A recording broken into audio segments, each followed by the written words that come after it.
Congress senior నేత VH ఇంట్లో మున్నూరు కాపు నేతల సమావేశం జరిగింది.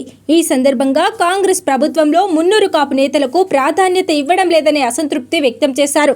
విహెచ్ ఇంట్లో భేటీకి కాంగ్రెస్, బీజేపీ, బీఆర్ఎస్ కీలక నేతలు హాజరయ్యారు. కులగణన చేసినందుకు ప్రభుత్వానికి కృతజ్ఞతగా సభ పెడదామని విప్ ఆది శ్రీనివాస్ ప్రతిపాదించారు. కులగణన సరిగ్గా చేయలేదు, మన సంఖ్యను తగ్గించారు అనే అభిప్రాయాన్ని కొందరు నేతలు వ్యక్తం చేశారు.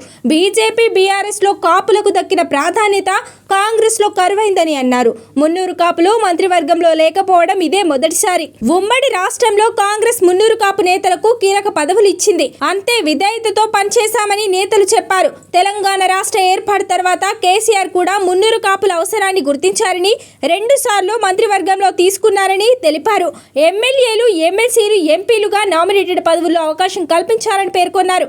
బీజేపీ కూడా మున్నూరు కాపు నేతలకు ప్రాధాన్యం ఇస్తుందని తెలిపారు. బీజేపీ, బీఆర్ఎస్ నుండి దక్కినన్ని ఎమ్మెల్యే, ఎంపీ టికెట్లు కాంగ్రెస్ నుండి రాలేదు. నామినేటెడ్ పోస్టుల్లో అన్యాయం జరుగుతోందని నేతలు అసహనం వ్యక్తం చేశారు.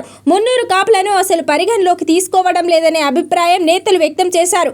డి శ్రీనివాస్, కేకే, విహెచ్, పొన్నాలకు దక్కిన స్థాయి నేడు కాంగ్రెస్ లో లేదని అసంతృప్తిగా ఉన్నారు. ఓ సామాజిక వర్గం మన మీద కుట్రలే కాదు, దాడి చేసినంత పని చేస్తోందన్నారు. మన ప్రాధాన్యత తగ్గిస్తే మనం కూడా తగ్గించడం అనివార్యమన్నారు నేతలు. మరోవైపు ఎమ్మెల్సీ తీన్మార్ మల్లన్న సస్పెండ్ అంశంపై కూడా చర్చ జరిగింది. ఎమ్మెల్సీ మల్లన్న ఎత్తుకున్న నినాదం కరెక్టే, కానీ పార్టీ లైన్ కు కట్టుబడి ఉండాలి. ఒక బీసీ నేతపైనే కాదు, పార్టీ లైన్ దాటిన ఇతర నేతలపై కూడా ఇదే రకమైన చర్యలు ఉండాలని నేతలు అభిప్రాయపడ్డారు. కృతజ్ఞత సభకు బదులు మున్నూరు కాపుల భారీ బహిరంగ సభ నిర్వహించాలని నేతలు నిర్ణయం తీసుకున్నారు. అయితే ఈ మీటింగ్ పై కాంగ్రెస్ హైకమాండ్ సీరియస్ అయింది. కుల సంఘాల మీటింగ్ పెట్టుకొని సీఎం చెప్పిన కులగణనకు సంబంధించిన దానిపైన అభినందించకుండా ఇతర కార్యక్రమాలు చేపట్టి పార్టీని తిట్టించే ప్రయత్నం చేశారని తీవ్రంగా స్పందించారు కొత్త ఇన్ఛార్జ్ మీనాక్షి నటరాజ్.